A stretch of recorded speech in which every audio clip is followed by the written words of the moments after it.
Hi guys! Magandang gabi! Welcome back po dito sa Gandara SRU channel. And dito na naman po ako ay nagmamaganda at ang inyong chismosang Kaligit Africans upang maghatid sa inyo ng panibagong update, latest happenings na may kinalaman po sa Itbulaga at sa TVJ. Syempre, gano'n na rin po sa loob at labas ng showbiz. Kaya naman kung hindi ka pa nakaka-subscribe dito sa aking munting tahanan, pindutin mo na yung subscribe button. Nandiyan lang po yan sa baba at pakidami na rin ng notification bell para ma-notify kayo pag may bago tayong video. So ito na nga mga kagandara SRU, meron na naman nga po tayong panibagong update para po sa hapong ito or gabing ito. At ito po ay pumapatungkol naman sa mainit na pinag-uusapan sa social media na ratings ngayon ng It's Showtime. May napansin po kasi ang ilan sa mga netizens. Parang kinakabahan na sila sa unti-unting pagbagsak daw ng ratings ng It's Showtime. So, wadala lang nga kaya ito ng hype? May pagpapatuloy kaya ng Showtime ang pagiging number 1 na noontime show? May state kaya nilang isang buwan? Or ang 6 na buwan na ibinigay ng, tawag dito? 6 na buwan na ibinigay ng GMA Network sa kanila. Kasi, di ba ang balita natin ay may palugit na ibinigay ang GMA 7 dito sa Showtime. Pag hindi natalo, yon ang dapat natin pong abangan. Anong mangyayari at saan pupulutin ang Showtime. Kasi sabi-sabi po sa chika, kaya 6 months lang ang ibinigay dito sa Showtime na kontrata ay para hindi masayang pa ang mga panahon na maaari pang makagawa ang GMA Network ng resolba, papaano mapapataas or masasalba ang kanilang noontime slot. Pero syempre, until now, question mark pa din kung totoo ba ang chika na yan. Kasi mapapaisip ka rin bakit 6 months lang? Anong mangyayari pag after 6 months? Kapag bumaba ang ratings ng Showtime, papaano na?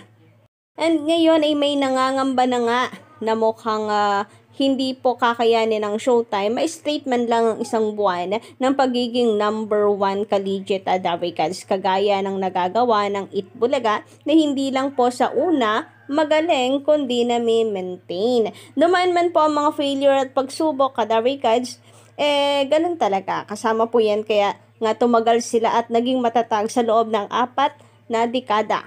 Dumaan sila sa ups and downs.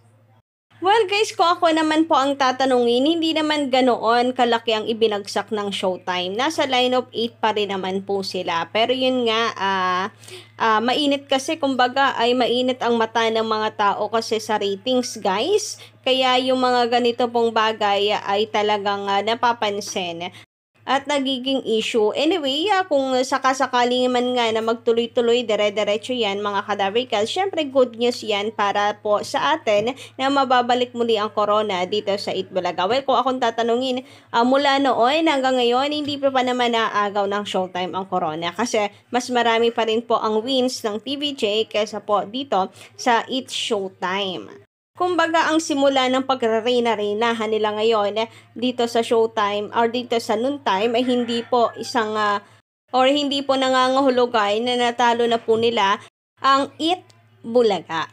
They can't na-replace basta-basta po ng ganun-ganun lang talaga ang Itbulaga just because sila 1 week straight na number 1 sa ratings, kahit po mag-isang buwan and isang taon pa yan na sila po na straight kadabrikals na sila ang number 1, hindi po nun matatabunan ang mga pinagdaanan po ng Itbulaga.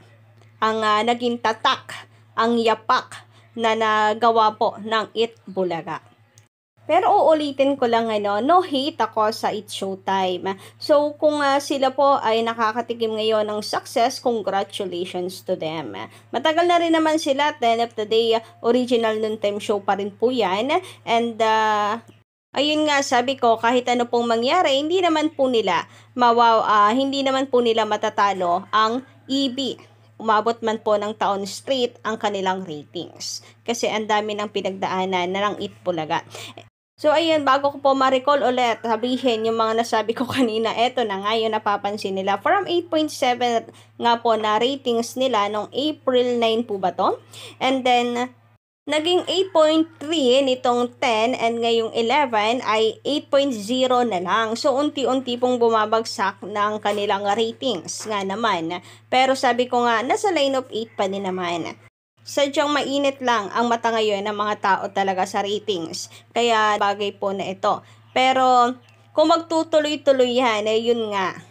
Ang masasabi ko lang ay good luck po sa kanila pong magiging kontrata, ang mangyayari sa kanilang kontrata dito sa GMA Network. Samantala, ibinalita naman po nitong si Lion Here TV ang tungkol po rito sa Kapamilya Newscast na TV Patrol na mapapanood na po sa All TV. Nabalita po natin ito sapagkat di ba nung nakaraan, sinasabi po ng iba na bakit hindi na lamang sa All TV lumipat ang Showtime since ito naman ay dating Channel 2. And yung iba pong mga kapamilya show, mga programa ng kapamilya ay bali-balita na lilipat na rin dito sa All TV. So bakit kaya naiba ang landas nitong It's Showtime?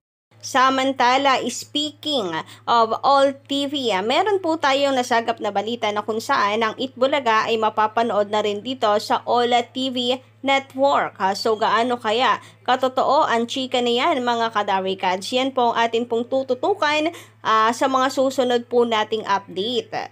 Kung totoo ang chika na ito. Kayo ba, pabor po ba kayo na mapanood na rin ito sa All TV? Bilang paghahabol na rin siguro ng TVJ dahil sa dami po ng channels na ine-erehan ang pangit pakinggan na ginagamit ng It's Showtime. 4 versus versus 2. Anyway, ngayon naman meron pong